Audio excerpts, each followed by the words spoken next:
Mes chers camarades, mes chers amis, mes chers collègues, je tenais à m'adresser à vous, l'ensemble des TSEF, au moyen de ce vecteur de communication, afin que mes propos ne soient en aucun cas déformés, comme cela a pu l'être lors de communiqués précédents.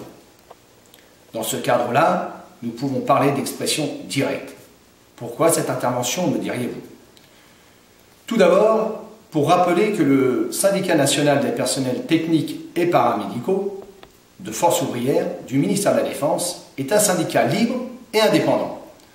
Et réaffirmer nos positions sur l'ensemble de la filière technique et plus précisément l'avenir des TSEF, telles qu'elles ont été votées lors de nos résolutions en 2008 au Congrès du Mans et réaffirmées au Conseil national de Nîmes en 2010.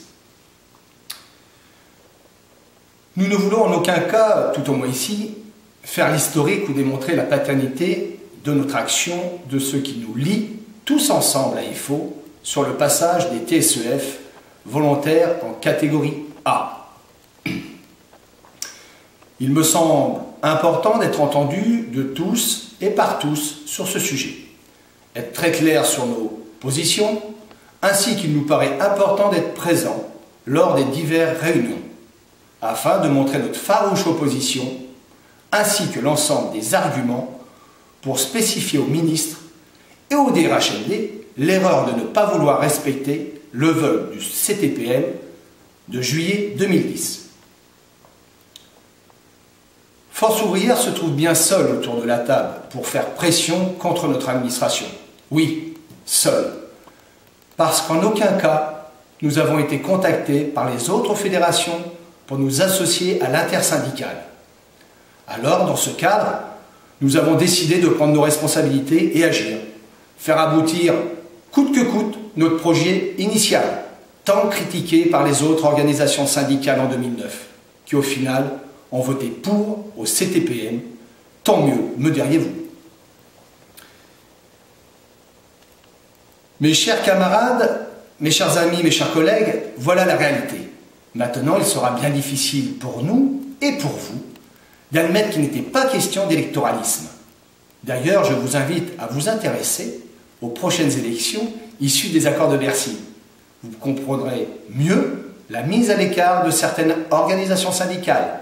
Pour nous, peu importe d'ailleurs. La vraie question, c'est maintenant, quel est le moyen d'action pour obtenir ou aboutir sur les revendications de Force ouvrière? Nous, à FO, nous savons où nous allons, parce que nous savons d'où nous venons. Je le répète, nous ne négocierons pas sur le vote du CTPM. Notre administration, notre ministre prendront leurs responsabilités. Notre opposition et notre non au prochain CTPM du 3 mars sera le non au nouveau projet de la DRHMD, un non irrévocable, un non explicite et argumenté par notre présence. Tout comme nous serons présents au CRPL, CAPC pour s'exprimer sur ce sujet et toutes les fois qu'il nous sera possible de le faire. Nous rappelons que le Syndicat national des personnels techniques et paramédicaux Force ouvrière du ministère de la Défense a diffusé hier un communiqué au ministre et à sa suite. Mes chers camarades, mes chers amis, mes chers collègues, j'ai décidé de m'exprimer régulièrement par ce biais pour vous informer sur l'évolution de l'ensemble des corps au sein du Syndicat national des personnels techniques et paramédicaux, fonctionnaires techniques, contractuels et agents paramédicaux. Un fascicule vous parviendra dans les prochains jours pour l'ensemble des agents et par catégorie de personnel.